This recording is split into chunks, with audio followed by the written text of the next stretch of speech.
There's a forest under Venice, 10 million tree trunks driven upright into the mud. They are what the city stands on. Above them, marble palaces, gold domes, and streets made of water. Below them, a lagoon that has been trying to swallow the whole thing for 1,000 years. And in the last century, something changed. Venice used to fight the sea and win. Now it's losing about 2 millimeters a year. There's a barrier now. 6 billion euros of steel gates lying on the seafloor, waiting. They rise, they fall, they hold, and they still cannot save the city. This is Venice. Start at the beginning. The year is 452. Attila the Hun is sweeping through northern Italy. He burns Aquileia to the ground. Anyone who can run, runs. Some of them run into the sea. A cluster of low, muddy islands sits just off the Italian coast in the middle of a shallow lagoon. Nothing grows on them. No one wants them. That's the point. The refugees stop where the water gets too deep for Attila's horses. They build reed huts. They eat fish. And they wait. But when the fighting ends, they don't leave. They stay in the mud. And they start planning something insane. They wanted to build a city. Not a village. A city. But the ground would not carry stone. Push a foundation into it, and the foundation just kept sinking. Below the mud, though, several meters down, there is compacted clay, firm enough to hold weight. You just have to reach it. So they cut down the forests on the mainland. Oak, larch, and alder. They floated the trunks out to the lagoon and drove them straight down into the mud tip first. Row after row, trunk against trunk. Packed so tight there is no space between them. The Church of Santa Maria della Salute sits on more than 1 million pilings. The Rialto Bridge on 12,000, under the entire city. An estimated 10 million trees. And here's where it gets strange. Wood in air rots. Wood in salt water, buried under mud, cut off from oxygen, does something else. It petrifies. The cell structure fills with minerals from the lagoon and slowly turns to stone. The pilings under Venice have been holding for over 1,000 years. Some of them are now harder than the marble sitting on top. The city rose on a foundation the sea itself was making stronger. For a while, that felt like magic. Once the pilings were down, the builders laid horizontal wooden platforms across the tops, then 2 layers of Istrian limestone. A stone so dense that water can barely enter it. That was the waterproof cap. On top of the cap, the marble city could begin. Palaces along the Grand Canal, churches with domes of gold, an empire built on a forest that lives underwater. By the year 1200, Venice was one of the richest cities on Earth. The Republic ruled the trade between Europe and the East. It ran its own navy. It printed its own gold coin. The sea that everyone had feared had made Venice untouchable. No one could reach it without ships, and no one had better ships than the Venetians. For 600 years, Venice was the city the water protected. Then the water started to change its mind. To understand why Venice began to sink, you have to understand what the city sits inside of. The Venetian lagoon is not a sea.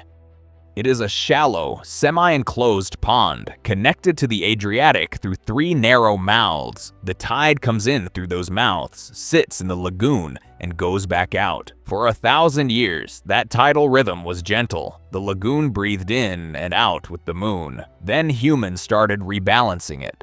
Rivers that used to empty into the lagoon were diverted so the lagoon wouldn't silt up. The 3 mouths were widened so bigger ships could enter. Marshland around the lagoon was drained so factories and airports could stand on it. Each of these decisions made sense on its own. Together, they turned the lagoon from a calm pond into a funnel. When storms come now, the sea doesn't lap at Venice. It surges. The city has a name for it. Acqua Alta, high water. Once it happened a few times a century. Now it happens dozens of times a year. And then there was the 20th century.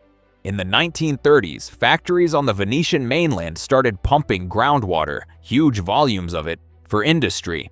Beneath the surface, the clay compressed. The entire city began to settle. Between 1900 and 1970, Venice sank an extra 12 centimeters. That does not sound like much. In a city built 90 centimeters above sea level, it is catastrophic. By the time anyone understood what was happening, the damage was done. They shut off the pumps in the 1970s. The subsidence slowed, but it did not stop. And now sea levels are rising as well. 12 centimeters of subsidence. 20 centimeters of sea rise, 90 centimeters to work with. The math was tightening, and then, on the 4th of November 1966, the sea decided to test it. That morning, a storm from the south drove the Adriatic against the coast. At the same time, heavy rain flooded the mainland rivers, sending water down into the lagoon. The tide should have receded that afternoon. It didn't. The wind held the water in.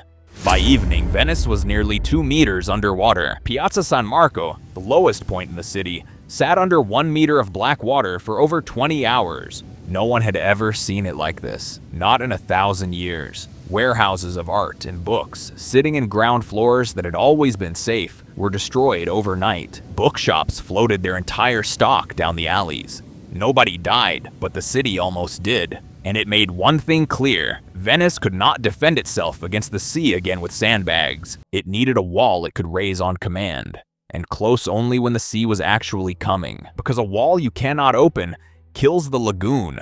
The lagoon has to breathe. If you seal it, the ecosystem collapses within a season.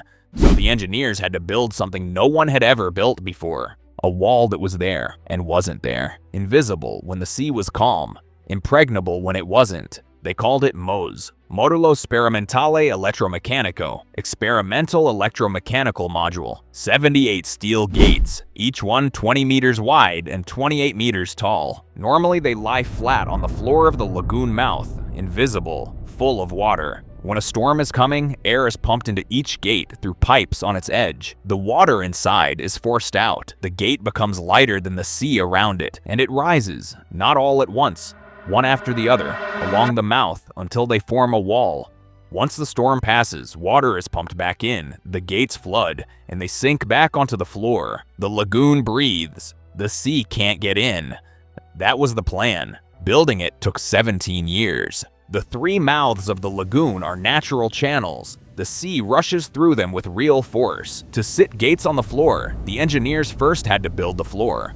They lowered massive concrete housings, each one the size of a warehouse, onto the seabed. The gates were built to fit inside those housings so precisely that a fingernail could not pass between the gate and its slot. Divers had to work in a current that could kill them. Everything they did was in low visibility, in cold water, against time. The gates themselves were built on shore, then floated into position and lowered in. Some of them weighed hundreds of tons, and that was just the metal. They also had to run a shipping lock through the barrier, because Venice is still a port. They had to build artificial islands to house the pumps and the control systems. They had to lay hundreds of kilometers of pipe under the seabed for the compressed air. At the peak of construction, MOSE was employing 5,000 people. By the time it was done, the price tag was 6 billion euros, more than 4 times the original estimate. Which brings us to the ugliest part of the story. While MOSE was being built, some of that money was being stolen. A consortium of companies had been given the entire project without competitive bidding. They inflated invoices. They subcontracted to themselves. They paid bribes to make sure inspections went away. In 2014, prosecutors moved. 35 people were arrested. Among them, the mayor of Venice himself. He was accused of accepting bribes to look the other way. The scandal froze the project for years. Construction was suspended. Money ran out. Meanwhile, the gates that had already been installed were sitting under salt water, waiting. They started to corrode. The system built to defend Venice was already rusting before it had ever protected it. Then, in November 2019, another storm hit. The lagoon flooded again. Piazza San Marco went under. Water breached the crypt of the basilica for only the 6th time in 12 centuries. MOSE was still not operational. The city watched its own future sink and its defense system sit useless in the mud. A year later, in October 2020, everything changed. The gates were finally raised, for the first time. A storm was coming. The prediction was for over a meter of tide. The compressed air pump started. Slowly, along the lagoon mouth, the wall rose. The Adriatic pushed. The gates held. Piazza San Marco, 7 kilometers inland, stayed dry. For the first time in over a millennium, Venice had said no to the sea. And it worked. Since then, MOSE has been raised over 50 times. The system that took 17 years, 6 billion euros, and a corruption scandal to build is doing its job. But here's the problem. MOSE was designed against sea levels from the 1990s. It can close for tides up to about 3 meters above normal. Beyond that, waves will overtop it. Sea level in the Adriatic is now rising by about 3 millimeters per year. Venice is still subsiding by around 1 to 2 millimeters per year. Together, that gives the city an effective sea level rise of over 5 millimeters per year. By 2050, that number climbs into the tens of centimeters. By 2100, on current projections, MOSE will not be tall enough to close the lagoon at all. And there is a second problem. Every time MOSE closes, the lagoon can't breathe. Ships can't move through the mouth. The port loses revenue. Environmentalists warn about sediment buildup and fish kills. If MOSE has to close for a week at a time by 2070, the ecosystem cannot survive. The barrier that saves Venice from drowning may drown its lagoon instead. So the engineers are already talking about MOSE 2, taller gates, different mouths, or something none of us have thought of yet. For 1,000 years, Venice's engineers were ahead of the water. The refugees who planted the forest, the stoneworkers who set the marble, the Republicans who made the sea their empire.